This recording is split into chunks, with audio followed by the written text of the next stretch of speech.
Drew Alba here with Troy Sanders on our player roundup. Game 2 versus the Pickles. You're back in there at the shortstop position. First off, what's your reaction to winning Game 1?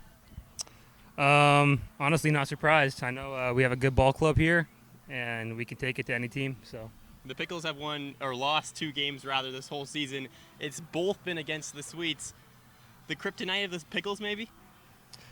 I guess you could say that. You look up and down the lineup, and there's just D1 guys littered throughout the Sweets lineup. That's not how it was the last few years. Talked to a season ticket holder. He said it feels so good to finally see the team start winning. Do you go out and kind of do it for the fans as well as yourself? Yeah, of course, man. They're up there on the stands, making noise. They're behind us, and it's always great to put a performance on and make them happy. How fun is it to play in front of these fans? It's awesome, dude. They show out every night, and they're loud, so it's a good time. You're locking down the shortstop position right now for the Sweets. Arguably the toughest position defensively.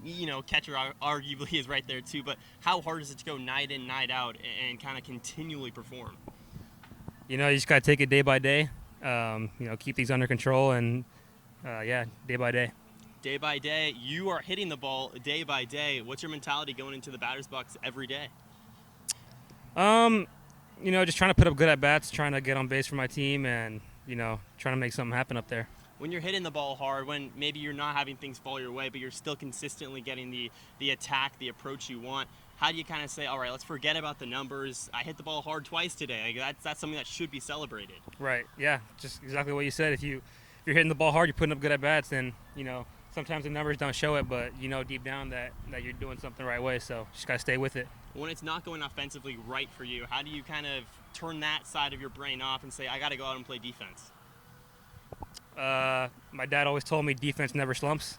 Hitting's up and down, it's whatever, but defense never slumps, so you always got to take that. So right off camera, we got our third base coach, Leo, over here. How big has, the first and third base coach, Elijah and Leo, been for this team for you?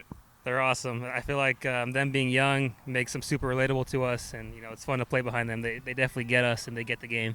So. What's the balance between, yes, the Sweets are trying to win ball games, but also you understand you're trying to develop as a baseball player. How do you kind of balance those two things? I feel like, it's kind of how summer ball always is. You wanna win, but at the end of the day, it's like you said, it's getting better, getting reps to get back to season. But kind of just I guess not letting the moment get too big and taking care of what you can control. Taking care of what you can control. Yeah. So you've been playing baseball for a while, I assume. When did you start? As early as I can remember. Really? Yeah. Did you ever play any other sports? I played football growing up. Football. Nice. Yeah. What position were you? I was a quarterback. Quarterback. There you go. Commanding the infield and also commanding the team. When did you stop playing football? My last year was my senior year of high school. Wow. Right before college, yeah. Wow. Senior year. So you were the long haul. Yeah. Was it kind of tough to let that go, or no? You were baseball away.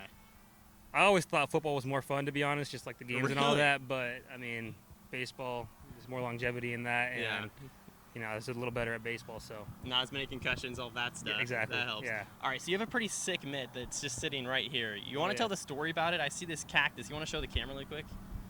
Look at that. Wow. Oh, yeah. That's fresh. When did you first get this? So at GCU, we get to order gloves. Okay. And my freshman year, I ordered a huge crocodile skin glove. Thought it would look Nice. cool, and it was too heavy, so I ruined that one, 0 for 1. Went back this year, and I ordered the Lindor Rev 1 glove. Yeah. And I didn't like how it was. It wasn't real leather. It was like plastic almost. Okay. So I called my dad. I'm like, hey, I need a glove. And like midway through the year, and he was able to order this on Rawlings. It's nice. Cactus right here to show, from Tucson. There you go. Out in the desert. Chispa Yeah. means like spark plug. So hold that dear to me. A friend of mine who passed away used to always call me Chispa. So put that on all my stuff. And a little bit of purple right here inside. Nice. For the antelopes. For GCU, there Oh, you go. yeah. How does it compare playing D1 baseball and now coming here for the Sweets? It's completely different. I've always enjoyed summer ball. It's much more laid back, and it's a lot of fun. So It's a lot of fun, and I'm sure the game doesn't change throughout your college seasons now, but you had a lot of at-bats with GCU. You're getting a lot of at-bats here with the Sweets. Do you feel like it's kind of the season is starting to dwell on, or are you fresh? you got Leo over here. You get a little banged up here and there, but for the most part, I'm good enough to go. So You're feeling good? yeah. All right, this goes Yeah. to our question of the day. This is your first player roundup, so we always do a question. I ask Colby and I ask the player I bring on. The question today is your top 3 baseball slang terms. Baseball slang. Yeah. That's a hard question. What do you got? What do you got? What's an example of like what's one of those a slang? can of corn. That would be an example of one. That's used nowhere else but in baseball. An easy flyout, for example.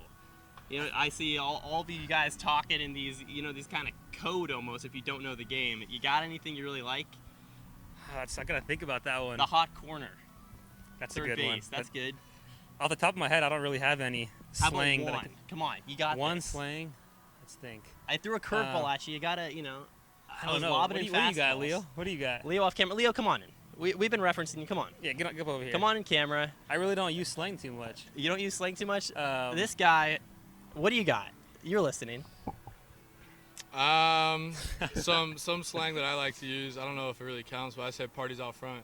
Party? What does that mean? It means a barrel. You got to get it out there if you want to hit it hard. Nice. And there's not really any other option. So parties out front, and everybody's invited. Party out front. There you go. Everyone's invited. He's certainly been invited to the party. You're hitting There the you go. ball really hard, and 2 more against the Pickles, hoping for a couple of wins. Troy yeah. Sanders on this edition of Players Roundup. Thanks so much. Thank you.